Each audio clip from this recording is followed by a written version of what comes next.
ओम नमः शिवाय। हर हर महादेव। आप लोगों में से लगभग के साथ ऐसा होता होगा कि जब शिव मंदिर में जाकर भोले बाबा पर जैसे ही बेलपत्र चढ़ाते हैं या फिर अन्य सामग्री चढ़ाते हैं और बस उतनी ही देर में कोई न कोई अन्य व्यक्ति आकर आपकी बेलपत्र आदि सामग्री को उतारकर एक किनारे रखकर और अपना जल और अपना बेलपत्र चढ़ा देता है। तो क्या आपको जो बेलपत्र शिवलिंग से नीचे उतार कर रख दिया गया है, क्या उसे भोले बाबा स्वीकार करते हैं? ऐसा सवाल आपके मन में जरूर आता होगा।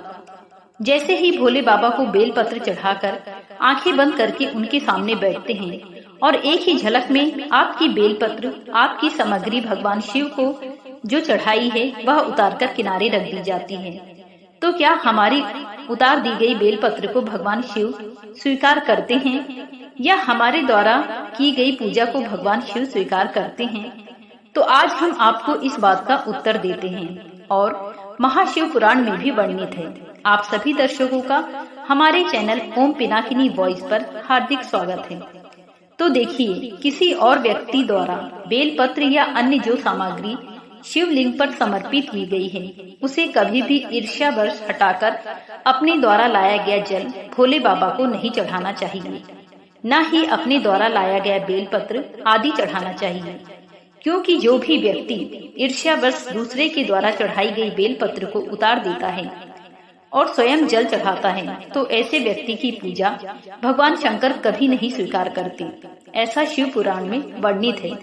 लेकिन आपको अपना लाया हुआ जल, बेलपत्र आदि सामग्री चढ़ाना है शिवलिंग पर, तो आप पहले से ही चढ़ी सामग्री को प्रेम से, आराम से, बिना ईर्ष्या के उस सामग्री आदि को उतारकर शिवलिंग के किनारे रख सकते हैं। क्योंकि भोले बाबा उसी की पूजा स्वीकार करते हैं जो व्यक्ति दूसरे के प्रति ईर्ष्या न रखता हो और प्रेम से पूजा करता हो।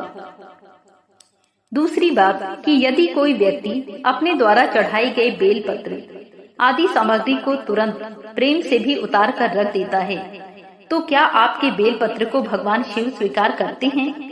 तो उसके बारे में जानने के लिए शिव पुराण में वर्णित एक कथा सुनिए।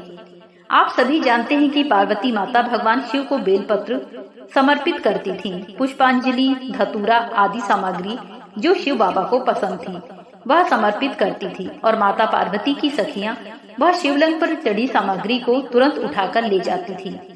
इससे माता पार्वती बहुत दुखी हो जाती थी। तो यह बात पार्वती माता ने शंकर भगवान से पूछी कि प्रभु, मैं जैसे ही आपकी पूजा करती हूँ, बेलपत्र आदि सामग्री चढ़ाती हूँ, वैसे ही हमारी सहेलियाँ आपको चढ़ाई गई सभी सामग्रियों को उठाकर ले जाती हैं। मैं इनका क्या करूँ? क्या आप मेरी पूजा स्वीकार करते हैं?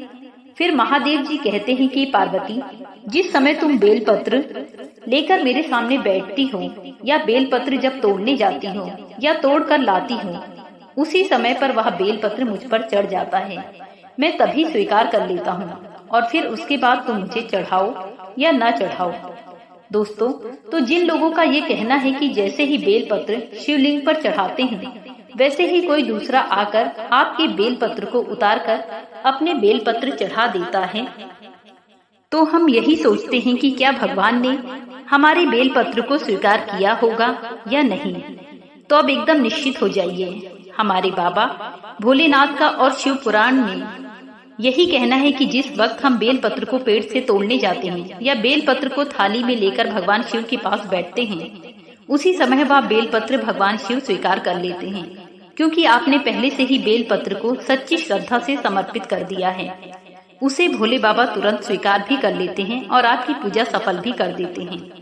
तो दोस्तों, अगर आपको यह जानकारी पूरी तरह से समझ में आई हो तो कृपया वीडियो को लाइक, शेयर और सब्सक्राइब करें और कमेंट में ओम नमः शिवाय लिखना ना भूलें। धन्यवाद।